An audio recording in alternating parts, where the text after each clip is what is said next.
शिवाय। क्या आपने कभी सोचा है कि ये सृष्टि कैसे बनी? कौन है वो शक्ति जिसने इस जगत की रचना की? ब्रह्मा जी सृष्टि करता है, विष्णु जी पालक है और शिव संहारक। लेकिन इन तीनों में सबसे महान कौन है और शिव को ही महादेव क्यों कहा जाता है? आज हम समझेंगे सृष्टि की उत्पत्ति और भगवान शिव की महिमा। सृष्टि की उत्पत्ति, शून्य से सृष्टि। वेद और पुराण बताते हैं प्रारंभ में सब कुछ शून्य था। न दिन था, न रात, न आकाश, न पृथ्वी, न जल, न वायु।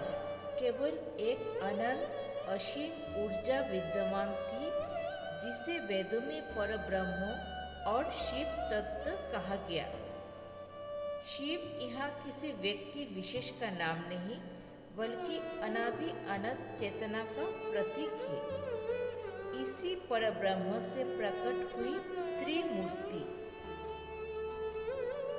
ब्रह्मा जी सृष्टि की रचना करने वाले, विष्णु जी सृष्टि के पालनकर्ता, शिव जी सृष्टि के संहारक। ब्रह्मा, विष्णु और शिव की भूमिका। ब्रह्मा सृष्टिकर्ता। ब्रह्मा जी ने चारों वेद, मनुष्य, देव, यक्ष, राक्षस और संसार की व्यवस्था बनाई। इन्हें ज्ञान और रचना का देवता कहा जाता है। विष्णु पालक। विष्णु जी का कार्य है संतुलन और संरक्षण। जब जब धर्म संकट में पड़ता है, विष्णु अवतार लेकर अधर्म का नाश और धर्म की रक्षा करते हैं। राम और कृष्ण इनके ही अवतार हैं। शिव संहारक और महादेव। शिव का कार्य है सृष्टि का संहार करना, ताकि पुनः नई सृष्टि उत्पन्न हो सके। वे मृत्यु के भी देवता है और अमरत्व के भी दाता। शिव योग, ध्यान, तपस्या और मोक्ष के प्रतीक है। शिव को महादेव क्यों कहा गया? अनादि और अनंत। शिव न जन्म लेते हैं न मृत्यु। वे स्वयं काल से परे हैं। भोलेनाथ। शिव सहज में प्रसन्न होते हैं, भक्तों को शीघ्र आशीर्वाद देते हैं। संहारक और पुनः सृष्टिकर्ता। शिव बिना किसी भेदभाव के संहार करते हैं, जिससे जीवन का चक्र चलता रहता है। आदि योगी।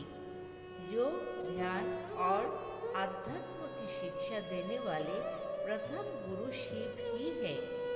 समन्वयकारी।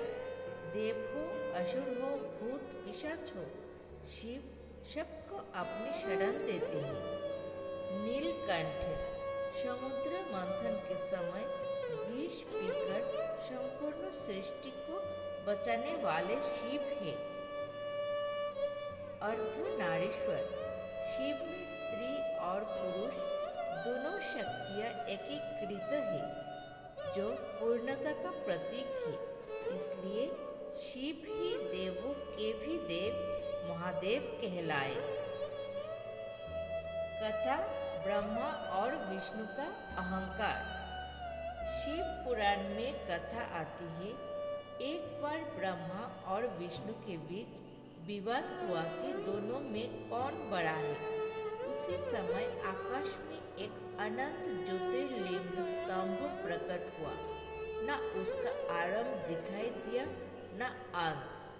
विष्णु ने वराह रूप लेकर नीचे खोजा, ब्रह्मा ने हंस बनकर ऊपर उड़ान भरी, लेकिन कोई अंत तक न पहुंच पाया। तभी उस ज्योतिर्लिंग से शिव प्रकट हुए और कहा, मैं ही वो परब्रह्म हूँ जिससे तुम दोनों उत्पन्न हुए हो। इसलिए शिव को ही महादेव कहा गया। शिव का दार्शनिक महत्व।